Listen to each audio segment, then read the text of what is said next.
Jeníčku, kolegové z Bioplinky si dělali srandu. Jedou na expedici do Maroka a provokovali, jestli za nima nechceme přiletět letadlem. Podpořit jejich expedici. Budou tam asi měsíc, někdy přes Vánoce. Co tomu říkáš? Jo, to zní jako dobrý nápad. Přes Vánoce mám zrovna nějaký nevybraný volno v práci. Na mě taky ředitel tlačí, abych si vybral. Pane kolego, je třeba si vybrat lomskou dovolenou. Jak daleko je Maroko? 4000 kilometrů. Co to vyjde? No, 75 000 na benzínu. Jenom tam. Jenom tam. To si myslím, že ti to žere míň teda. S čím tam jedou? Land Rovery. 3,5 tuny každý, mají asi 5. Expedice. Tak to se mezi ně s nějakou pučenou pandou nezařadíme, co? A zařadíme, ale bude to sranda. Nebo by se tam něco mohli koupit? Jako Top Gear? Někam odletíš? Netušíš, jak se ta země jmenuje pomalu ani? Jenom víš, že si tam musíš koupit s rozpočtem 1000 éček. Auto? To už jsem viděl, no. Jo, co tomu říkáš? Takovýhlemu šílenému nápadu. No. Není to moc velký punk? Je?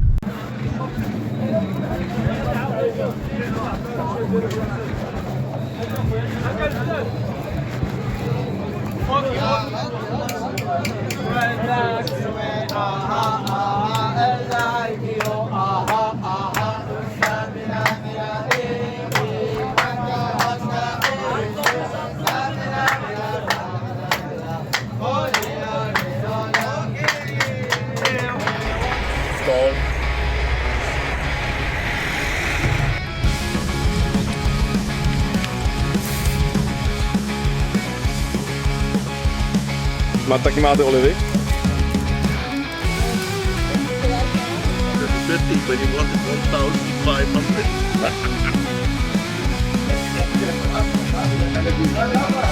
Je mumraj.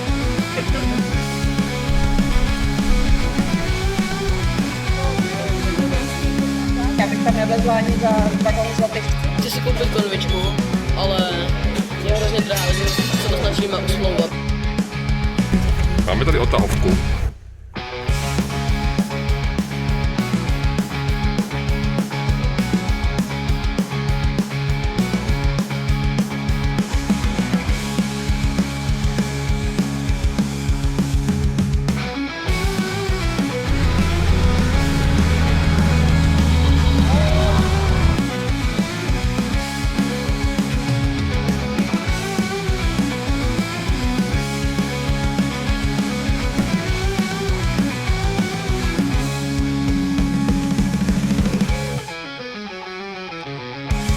Nemám dobré zprávy. Buď se tady platí 30 000 za 13 dní, což by bylo pro nás, anebo se dá platí 20 000, ale vysoká záloha. Je tam na 60 dní se platit asi 48 000 kauci. Takže se mi zdá, že to za ty peníze si asi nějaký auto koupíme, to něco seženeme, ne? Dívám se na Dacia Duster a ani není jasný, že to je 4kolka. Je docela možný, že to bude jenom prostě SUVčko, není to terénňák. Takže zapátrej na bazoši, uvidíme.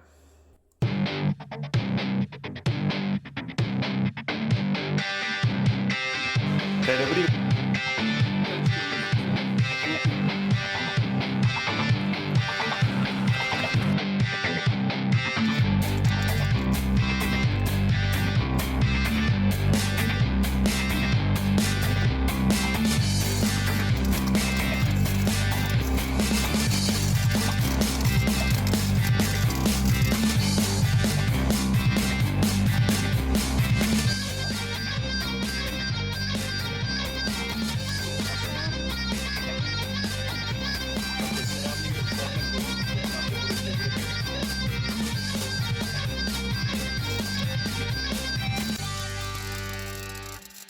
Jo, já na to mám školy.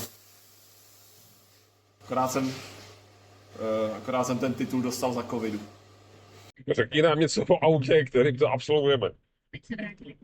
No, co je nejdůležitější je, že zatím to auto zvenka vypadá stejně blbě, jako když jsme ho koupili. A co se děje pod kapotou, to je vlastně úplně jedno. A to, že je to nebezpečný, nás nezajímá. Překvapený, že nás to dovezlo až sem. Nevěřil jsem tomu, že to přivezeme z toho Náchoda. Ale motoricky není žádná závada. Perfektní. Převodovka funguje. Sazení plynulý, hladký. Akorát je to trochu rezavý. Na místech, kde prostě běžně reznou italský auta. Tady Pozdní, protože ten olej, se kterým jsme to koupili, vůbec neubývá. Takový auto neměl 7 let. Na tom videu to naštěstí nevypadá tak hrozně. Takže jediný, co od toho auta potřebujeme, aby nám to ještě 3 neděle sloužilo. Ale já hlavně už potřebuju na tom autě mít ty světla, lepku z kozoroha a ideálně nějaký lehce sprostej joke. Musím zaťukat na něco, co nehoří. Ježiš, díra. Zatím to jede. Jedeme. Tak jo. Barcelona k obědu, Malaga k večeři.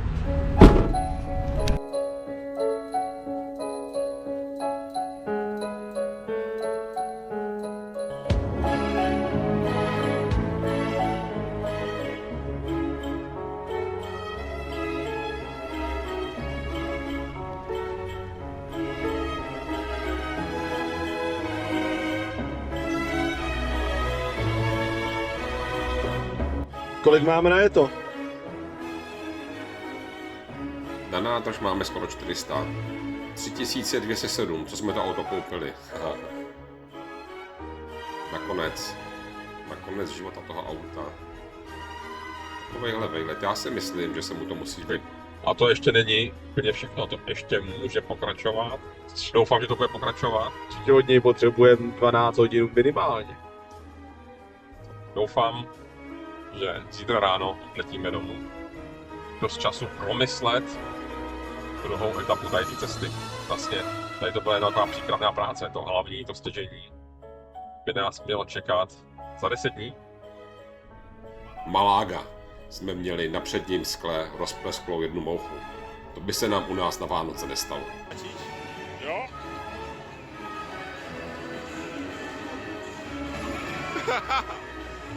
Tak tatínku, jak se těšíš na dnešní noční vrtání? Já se těším do pelíšku. To já tě tak nepustí.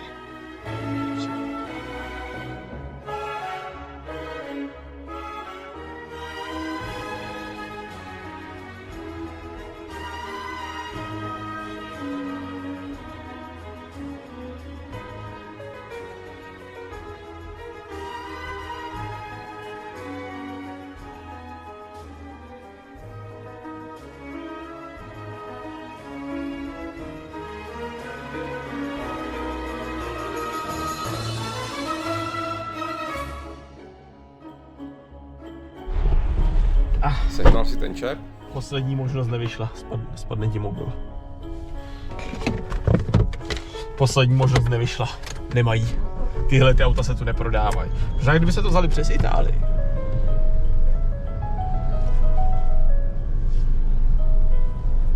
Zkusili jsme všechno.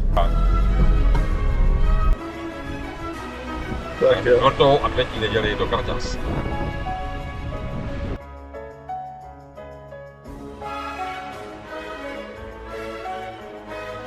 To všechno vyladíme, máme na to celý Vánoce. Zjistili jsme, že letenky na cestu zpátky z Maroka ještě kupovat nebudeme, že jo? Ze Španělska do Maroka, že zatím kupovat nebudeme. Teďka řešíme, co udělat s naším vyklokleným čepem na autě.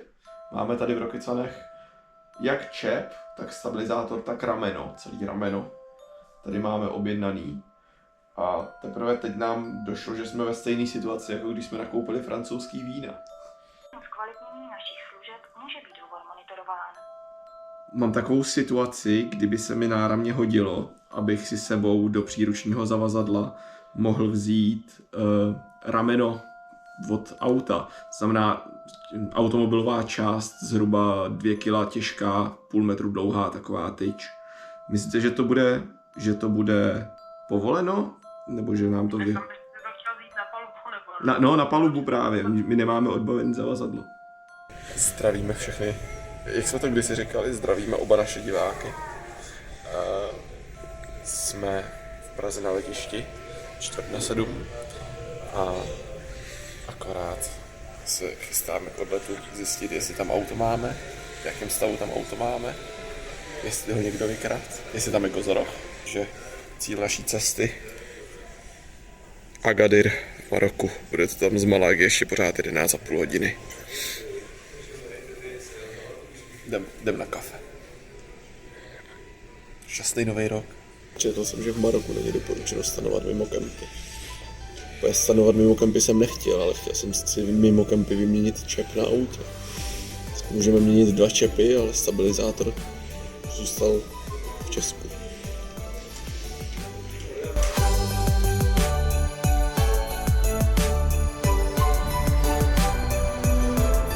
Expediční vůz. Aha, Je to tady? je to tady. Někdo tam nechal otevřený mlíko.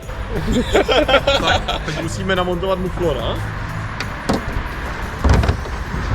A... Pozor.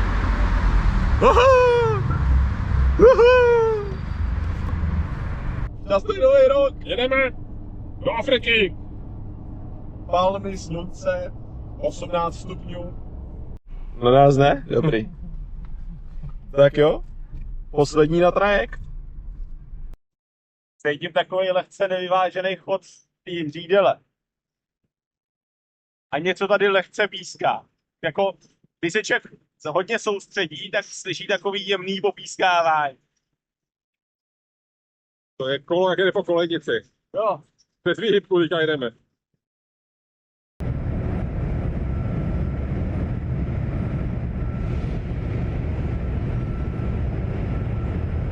Snažíme se, na první pokus jsme se nedostali do Afriky.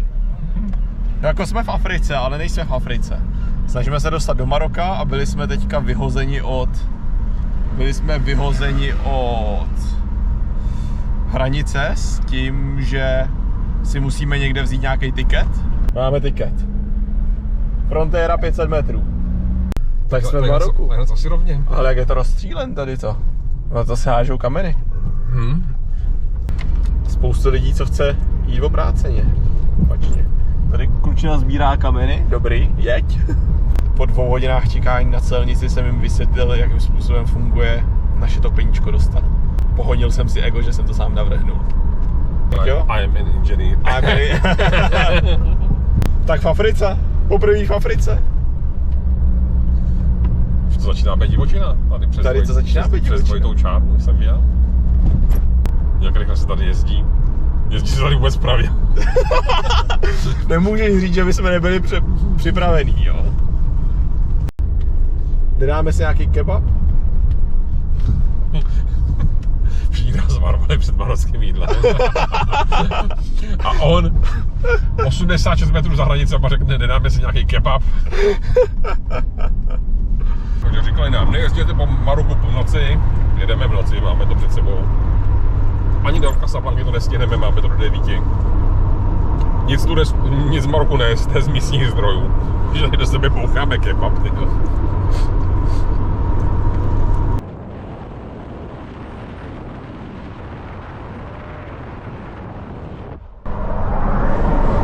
Dobře namontovaný světla? Perfektně. Tak jedem.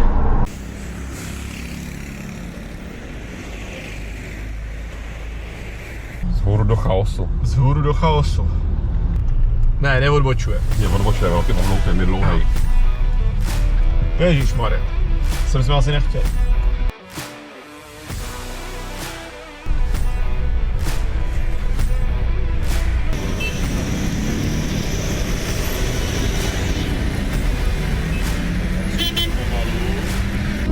To je Mumbai.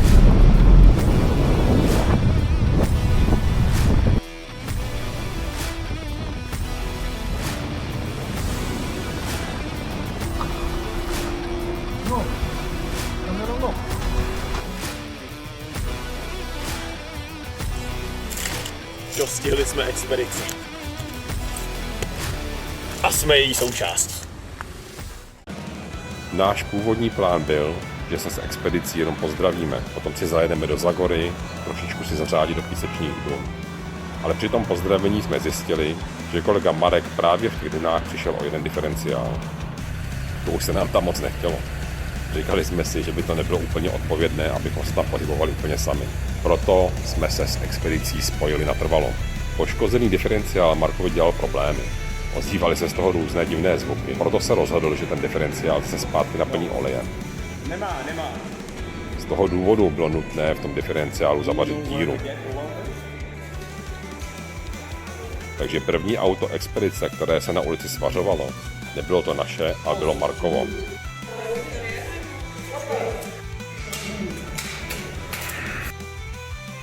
Normálně se mi zdá, že to auto vaří. No jo. No a Jinček aspoň našel čas si pořádně namontovat na auto toho kozoroha. Chlapíka, který se zbavoval jedný takový, druhý od nějaký krávy a pak měl spoustu dalších takových divných věcí doma. Tak jsem mu napsal, že bych tuhle bral, zastavili jsme se za ním pozdě v noci.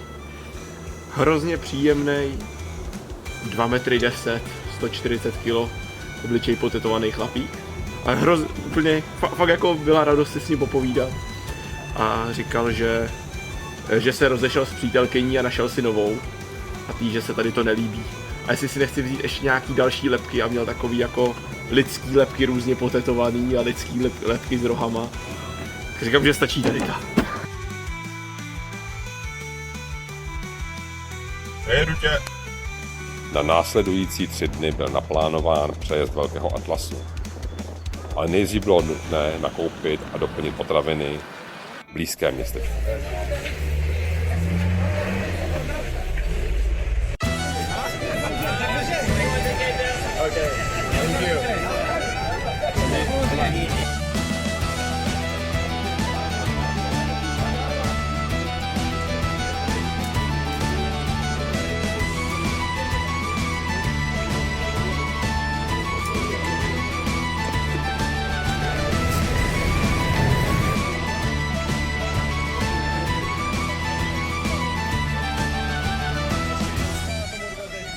Potom prostě my musíme překročit ten vision test a sjíždět dolů.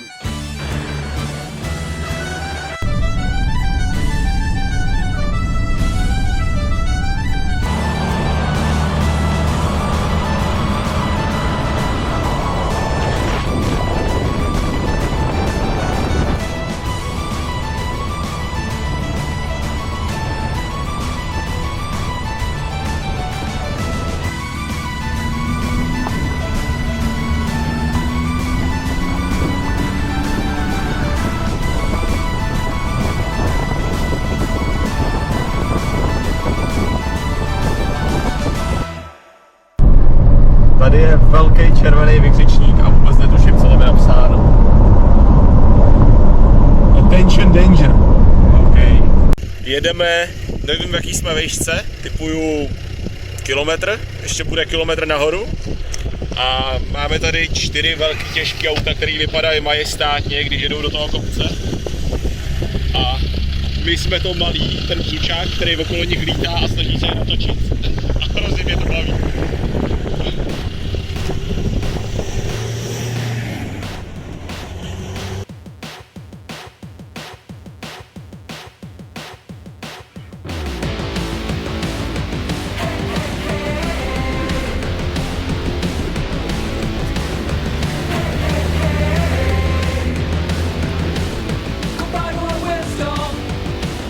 Goodbye to the sleeping sky.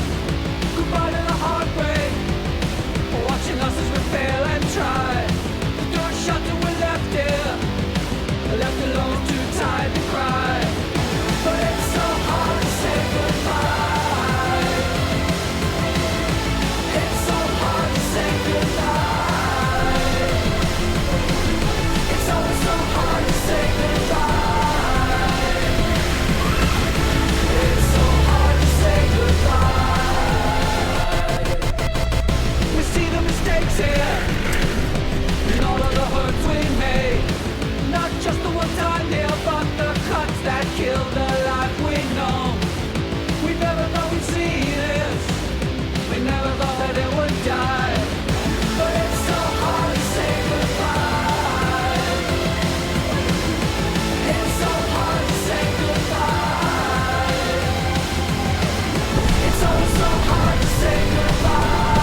Přesně tady to jsme očekávali a to jsme potřebovali a to nám udělalo radost, ačkoliv se nám auto pomalu ale jistě rozvíjí.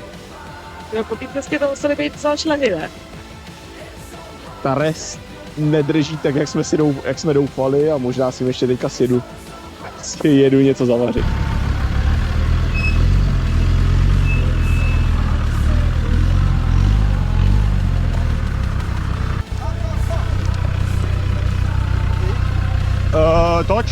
Jak točíš? Ještě? A teď rovně. Dobrý.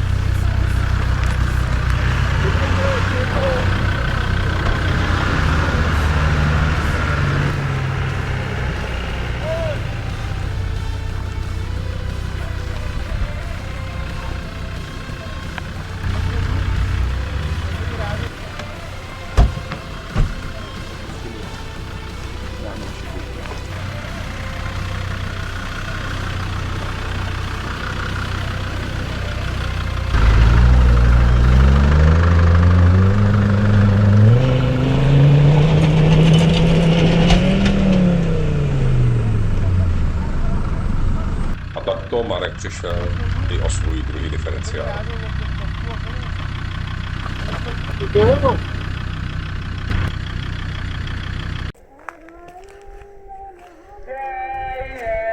Markovo auto dojelo a jemu pro tento okamžik nezbývalo nic jiného, než se dát na modlitby. Druhý den ráno jsme v blízkém městečku našli místního kováře, který byl ochoten naše auto vystužit přivařením táhel mezi rám a karosery v oblasti tlumičů. Auto nám při svařování začalo trošičku doutnat, ale místní borci požár stihli uhasit větrem vody akorát v tom okamžiku, kdy byl Markovo Land Rover tažen okolo kovárny.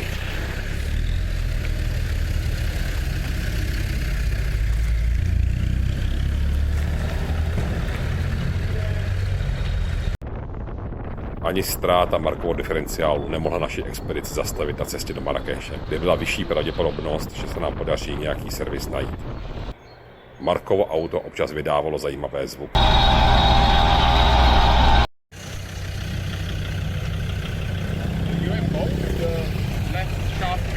Servis jsme našli, ale byl dobrý jen k tomu, aby nám na odtahovce dovezli auto do kempu.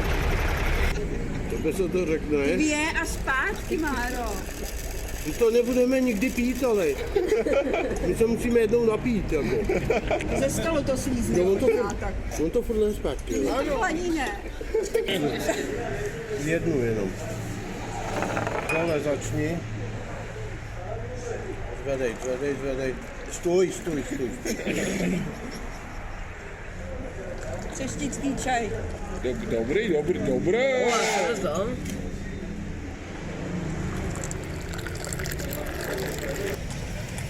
Druhý den jsme se rozdělili na 2 skupiny. Skupina A odjela do města, kde se intenzivně věnovala nákupu suvenýrů. Já rád smlouvám, ale chci, abyste vy smlouvali. Leder. Doud. Is artisanal. Is that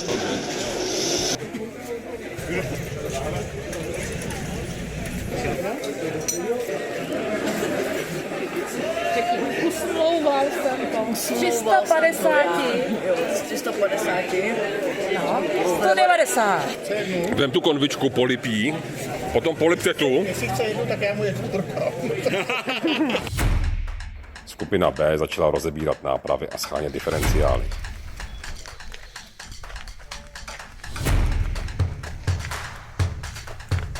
To bude pěkný. Hlavně, aby jste měl dobře, jo? Na večer, když jsme se v kempu opět potkali, bylo zřejmé, že obě skupiny své úkoly zvládly velice dobře. Tak ti, kteří měli ještě sílu, vyrazili do centra Marrakeše na večeři. Je to úplně stejný mumraj jako přes den. Možná trochu větší.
Sorry? What's this? It's kein campsite, or what? It says campsite, but I have no idea. Dneska jsme se ocitli někde, kde vůbec nevíme, kde jsme. Jmenuje se tady jako Ouzou, nebo Zouzou, nebo Nouzou, a nebo nějaký takovýhle slovní spojení to je. Nevím přesně, přijeli jsme sem pozdě. Je to docela hezký, teď je tady řeka z hor a měly by tady být vodopády, na který se máme jít podívat až odpoledne, protože dopoledne nejsou nasvícený. My jsme se rozhodli ale obout takové boty, vyrazit tady nějakou malou vycházku, aby jsme se podívali na vodopády někde ze zhora, protože víme, naši příznivci plechovkového piva moc šplhaví nejsou a myslíme si, že dojdou po chodníčku k vodopádu a zpátky a jenom kvůli tomu, aby se na to plechovkové pivo dali vychladit. Koupat bych se to asi nemusel.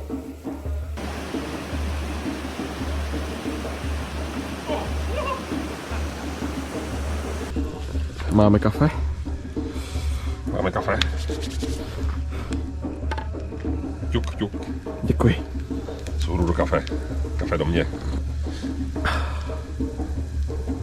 A my do Fezu zítra.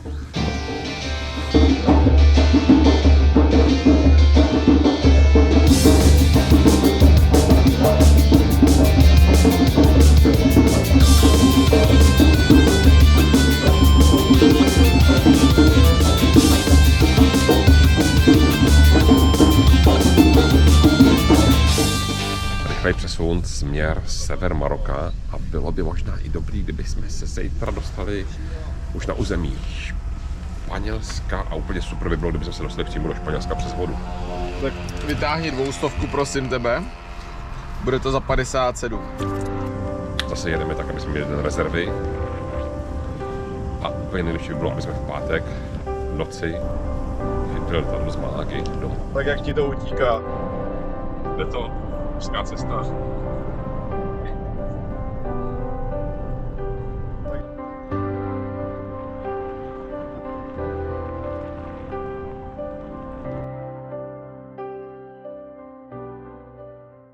Tak Jeníčku, jsme unavený oba dva. Jsme úplně grogy. Dneska byla cesta dlouhá, ale jsme na trajektu. Opustili jsme ráno expedici v rychlosti. Podlamujou se nám nohy. A Přejeli jsme zase půlku Maroka. bylo to 12 hodin v autě. Asi tak.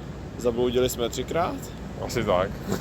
Ale Jsme na trajektu a o půlnoci budeme ve Španělsku a už tam máme zamluvený hotel. A už jsme 40 minut na moři. tady tím naše marocká expedice končí. Dobrý to bylo? Bylo to super. Já si taky myslím. A musíme to chviličku ještě zpracovat v sobě. Jo. Ale si podívat, co všechno v tom máme v těch telefonech a v těch poťácích. Myslím si, že máme naprosto bombastický záběry. Ale nemáme žádný záběry z dronu, přestože jsme měli sebou.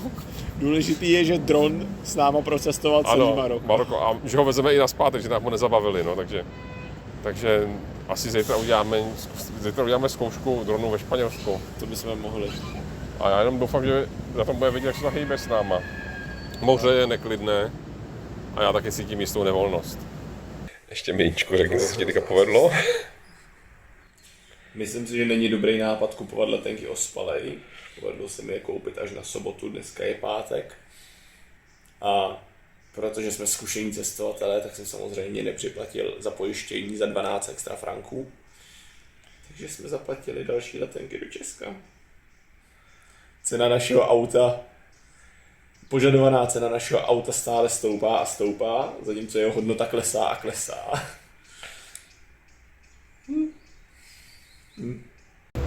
Tak Jeníčku, řekni mi, co se nám to teďka stalo? Ani nevím, jak se to stalo. Budou 3 hodiny. Někdy zhruba v 12:30 jsme vyjeli místním šmelinářům, u kterých jsme viděli na zahradě nejvíc pleček. A o 1,5 hodiny díl je jedna z jejich pleček, ta, co bývala naše. A my sedíme v Uberu a jedeme na pláž. No. Popisuju to správně? Jo, velice správně. Už nemáme auto. Tak. Ale máme kozoroha. Zachránili jsme kozoroha. Šmelináři tam měli Volkswagena Brouka. Šmelináři ho nechtěli prodat, nechtěli ho vyměnit. I my jsme jim za to nějaké peníze dali, ale mám teda aspoň nápad na další projekt. Myslím si, že není rozumný od tady těch šmelinářů od jakýkoliv auto, protože... A proto jsme jeli k těm šmelinářům, protože rozumný člověk by to naše auto asi nekoupil. Ale víme, že ve Španělsku se nechají najít brouci, který aspoň na první pohled vypadají dobře. Myslím si, že nejdůležitější je, že jsme udělali poznatek. Stačí 2 pomeranče na den, člověk nemusí pracovat. Naše auto mělo hodnotu 4 kozorohů. Chvíle má 5 a jednoho kozoroha si vezme zpátky. Jo. A my se dáme asi na tu entomologii teďka, jdeme hledat ty brouky.